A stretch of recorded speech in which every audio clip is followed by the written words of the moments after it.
gente, meu nome é Melissa Segatti. Hoje eu tenho um conteúdo fresquinho para você. Na verdade, se trata de uma grande vitória para você, trabalhador. Fique até o final desse vídeo que eu vou explicar direitinho para você.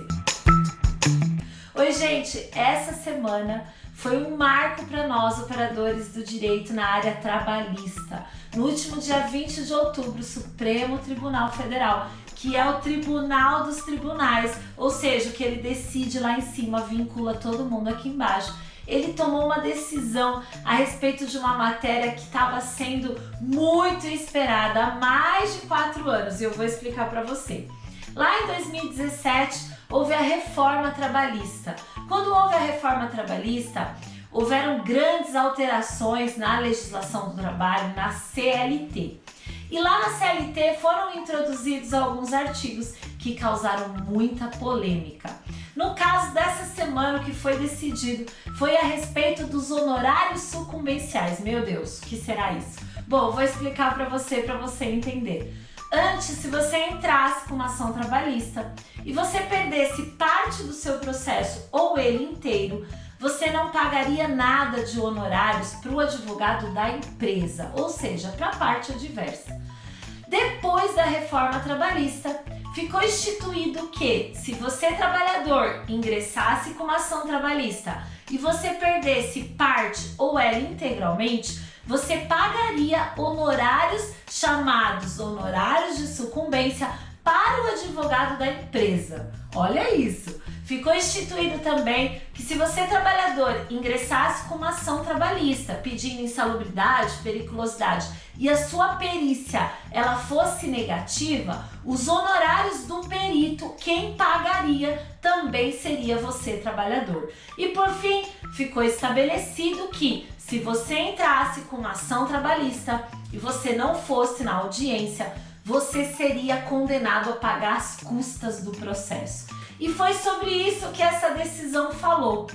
Nós tivemos um marco porque nós estamos esperando o Supremo Tribunal Federal falar sobre isso desde lá de 2017. Desde o começo, todos os operadores de direito, juristas, inclusive o procurador da República na época, Rodrigo Janot, ele entrou com uma ação para declarar inconstitucional esses artigos que trouxeram essas imposições ao trabalhador. E olha, gente, ficou aí 4 anos para isso ser votado. Lá em 2018 começou uma votação.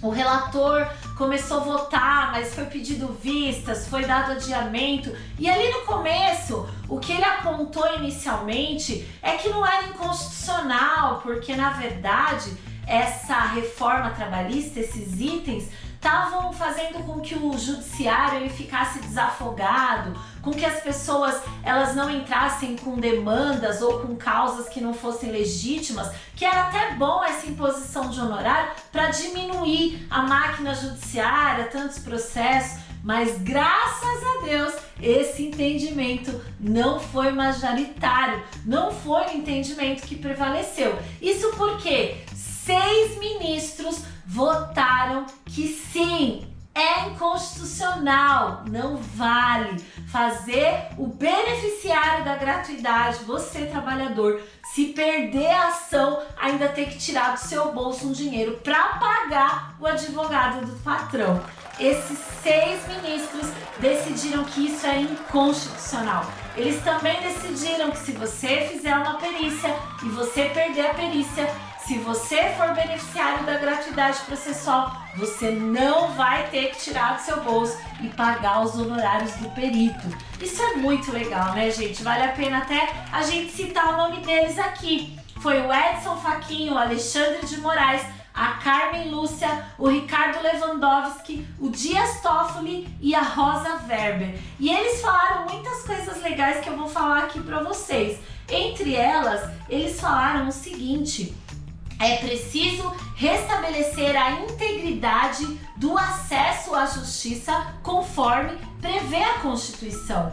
É provável que esses cidadãos que não reúnam as condições mínimas para reivindicar os seus direitos na Justiça do Trabalho, eles tenham esse acesso. Por isso que a imposição de honorários é inconstitucional. Muito legal, né? Alexandre de Moraes, ele também falou o seguinte: no quadro dramático de pobreza no Brasil, não ter acesso à justiça para fazer valer os seus direitos é uma limitação. Carmen Lúcia e Alexandre de Moraes seguiram o mesmo entendimento. Dias Toffoli falou que é uma desigualdade social e que o Poder Judiciário ele tem que se fazer presente no sentido de trazer o acesso às pessoas que não têm.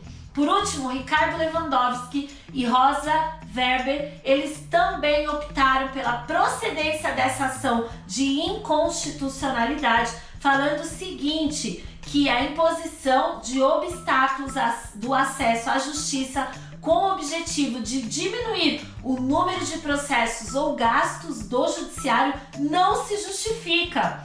O que eu achei mais legal é que eles falaram o seguinte: se o número de processos é elevado, isso também reflete o elevado número de inadimplemento dos direitos trabalhistas por parte dos empregadores. Então não vem me falar que é bom restringir o acesso e cobrar sucumbência para não ter demanda trabalhista. Se na outra ponta o empregador também não paga seus direitos. Eu adorei esse julgamento. Nós estamos muito felizes. Rosa Weber, ela destacou terminando falando que os dispositivos da reforma trabalhista que restringem o acesso geram resultados socialmente indesejáveis, como o desestímulo de funcionários lutarem por seus direitos em proveito exclusivo de interesses econômicos de grandes empregadores. Gente, que maravilha, né? Nós estamos muito felizes porque esses 6 ministros, eles entenderam que você, trabalhador, você tem o direito sim e o livre acesso de reclamar na justiça aquilo que você acha que está errado, sem que isso imponha para você um pagamento de um honorário de sucumbência. Eu acho que eu consegui mais ou menos fazer você entender o que aconteceu. Por isso que essa decisão, ela é um grande marco. Mas e aí, como é que fica a nossa vida agora? Essa decisão ela é independente de eventual recurso, pode haver uma alteração, mas se mantida, ela vai vincular toda a máquina judiciária para decidir igual. E os processos que estão em curso, eles vão ter que seguir essa linha. Então, resumindo toda a história, por que é uma grande vitória? Você, beneficiário da justiça gratuita, se você perder o processo ou parte dele, você não tem que pagar mais nada para o advogado da empresa. Você pediu adicional de insalubridade, periculosidade, uma doença profissional, teve que fazer uma perícia no processo e por acaso essa perícia foi negativa, você também não tira mais nada do seu bolso, porque você não vai ter que pagar os honorários periciais. Eu espero que você tenha entendido esse conteúdo e gostado dele. Afinal de contas, é um marco, uma grande vitória para a classe trabalhadora. Eu espero que você divulgue esse conteúdo, compartilhe, mande o seu comentário e nós vamos estar levando para você de forma atualizada os próximos acontecimentos a partir dessa grande decisão. Um beijo e até a próxima!